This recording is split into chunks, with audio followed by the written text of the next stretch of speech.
let's get to the 53-man roster and take a look at what the team decided to do quickly. So, as you can see, you're looking at the 53-man roster in front of you.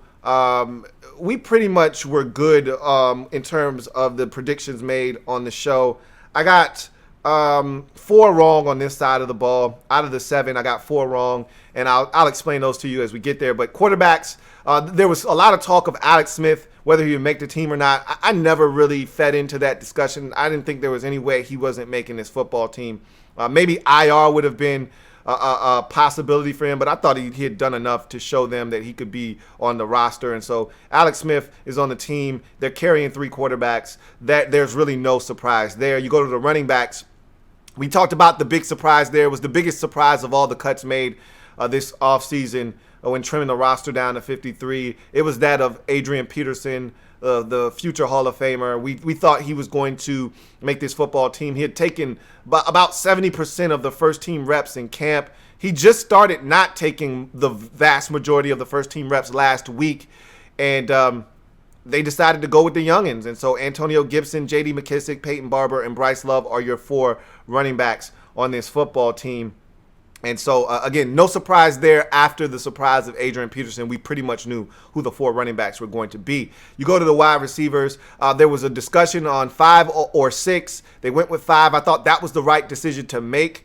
But I did not think they were going to keep Isaiah Wright at the very end of this roster. But Terry McLaurin, Steven Sims, Antonio Gandy-Golden, and Dontrell Inman were all locks. We all knew that. And so those 4 weren't a surprise. It was what were they going to do, 5 or 6, and who were those guys going to be? If there were 6, and if it was 5, who was that guy going to be? It was 1 spot for 3 players, and they decided to go with the youth and the upside of Isaiah Wright, the undrafted rookie out of Temple.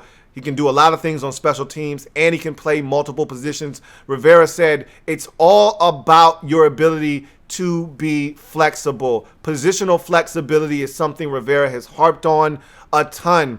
And he talked about why James Smith-Williams made the football team. We'll talk about that here in a second. But he also talked about Isaiah Wright and his positional flexibility. And that's what ultimately won the day for him. His contributions on special teams are also going to be key, but his ability to play every single wide receiver position also helped him make this football team. And then you get to the offensive line. The team was a little bit careful here. They were cautious with the offensive line, maybe a little overly cautious, if you ask me, keeping 10 offensive linemen. But we've seen this team go to hell in a handbasket along the offensive line because of a lack of depth. So you're not going to get me to complain about them keeping 10. I thought they could have gotten away with 9, but they decided to keep 10. They ultimately decided to keep 5 tackles and 5 interior offensive linemen. Jaron Christian, Wes Martin, Chase Roulier, Brandon Sheriff, and Morgan Moses are your 5 starters. And then your guys coming off the bench, Sadiq Charles, Cornelius Lucas, and David Sharp are all of the backup tackles. Remember, they just traded for David Sharp from Las Vegas. And so they decided to go with 5 tackles, and then your 2 backup interior offensive linemen are Wes Schweitzer and Keith Ishmael. I told you Ishmael pretty much made the roster with his versatility and his ability to show that off and showcase it in camp. And then Wes Schweitzer had missed a bulk of camp with an injury, but I told you that Rivera talked about Wes Schweitzer's ability to play multiple positions and that he was a veteran and that they knew what they were getting out of him. And so they were comfortable with him despite him missing some time. So those 10 guys make up the offensive linemen that made the football team. As we move on to the defensive side of the football, 25 on the offensive side, 25 on the defensive side. So perfect symmetry when you look at it from that standpoint. 25, 25, and 3 is your breakdown. But 9 defensive linemen. I got this one right. I told you that James Smith-Williams was a guy that I thought was going to make this football team.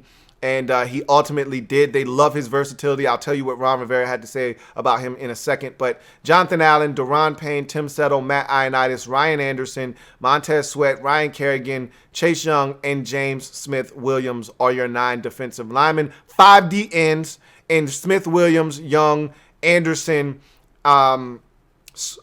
Kerrigan, and Sweat and 4 interior defensive linemen in Payne, Settle, Ioannidis, and Allen. But the reason James Smith-Williams made this football team is Coach Rivera said the positional flexibility of a James Smith-Williams was just too good to pass up. This is a guy that can play every position along the defensive line. He can play the 1, the 3, the 5, the 6, the 4. Whatever they ask him to do, he can do it. Defensively, they think he can play all of the positions along the defensive line.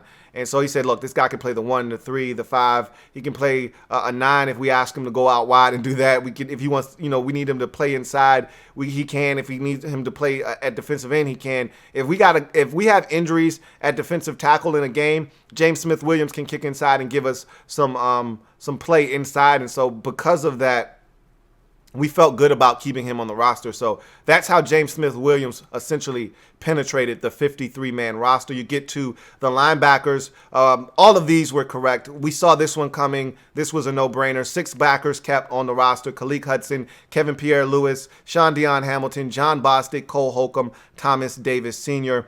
No surprises there. Those were the 6 that we thought were going to make the football team. Remember, Reuben Foster put on IR at some point. He will probably be elevated to the active roster. And in that case, a guy like Khaleke Hudson, depending on what his role is at that point of the season, maybe the odd man out. Maybe they do something at another position and keep all 6 of these and add an additional linebacker. We will see. You get to the cornerbacks on this roster. The question was 5 or 6 corners. I thought they were going to keep 6. They ultimately decided to keep 6. They go with Jimmy Moreland, Ronald Darby, Fabian Moreau, Kendall Fuller, Danny Johnson, and Greg Stroman. Stroman was a guy that I thought could be on the outside looking in. Initially, I had him in my 53-man roster, and then I took him out to add James Smith-Williams in. But they liked the playmaking ability of Greg Stroman. Danny Johnson was the final corner to make the football team. The real discussion there was between Danny Johnson and veteran Aaron Colvin. They decided to go with the youth of Danny Johnson. Rivera said specifically about Danny Johnson, he just continued to get better as camp progressed. As camp wore on, Danny Johnson continued to play good football. We loved the improvement from Danny Johnson, and hence he gets the nod over veteran Aaron Colvin. They essentially are telling you that Colvin has reached his apex in this league. They think that Danny Johnson can continue to get better. So that's what they decided to do at the cornerback position. It's actually a pretty good room if it's healthy. We'll see how that turns out. And then you get to the safety position. Another surprise here in Cameron Curl making the 53-man roster as a 7th-round pick out of Arkansas. I was absolutely flat out wrong about this kid in terms of him having a chance to make this football team. I didn't love the pick. If you remember, you go back and watch my breakdown of the Washington football team's draft. I wasn't a fan of the Cameron Curl pick. There were other guys in the draft that I thought were going to be better pros, and it ultimately may be than Cameron Curl. But they like Cameron Curl. They like his improvement. They like his size. Remember, the one thing that I did like about Cameron Curl was his size as a 6'2" safety. However, I wasn't really impressed with much more than that. But they seem to like Cameron Curl, and we're going to see what he's able to provide for this team, whether it's just a special teams presence or if he gets in the game and is able to provide something on the defensive side of the football. But Landon Collins, Troy Apke, DeShazer Everett, and Cameron Curl are your 4 safeties that make the football team. The only surprise was Sean Davis being cut from the football team. Thought that he was going to make this team, and if anything happened, they would go with 5 safeties and add Cameron Curl to the mix, but not Sean Davis being cut loose and Curl making the roster at the expense of Sean Davis. But that's exactly what happened. So 25 players there, and then of course your no-brainer specials. 3 guys there: Dustin Hopkins, Tress Way, Nick Sundberg. That's not going to change, nor should it. Those are the guys on special teams. So with that being said, that's your roster. It was very intriguing to see the way that this kind of unfolded, and I'm excited about this team. It's a young football team, a very, very young football team. I mean, I talked about this about a couple of weeks ago when I said, look, we've only got about 6 or 7 guys on the roster 30 years of age or older. they've trimmed that down with the releasing of Adrian Peterson, who was one of the elder statesmen on this roster. Now you're looking at Alex Smith, Thomas Davis, Ryan Kerrigan, and Tress Way as your only 30-somethings on this football team. I mean, there aren't many guys that are veterans, and Dontrell Inman as well. Aren't many guys on this football team that are of, age. This is a young football team you're talking about here. So really looking forward to seeing how this team works.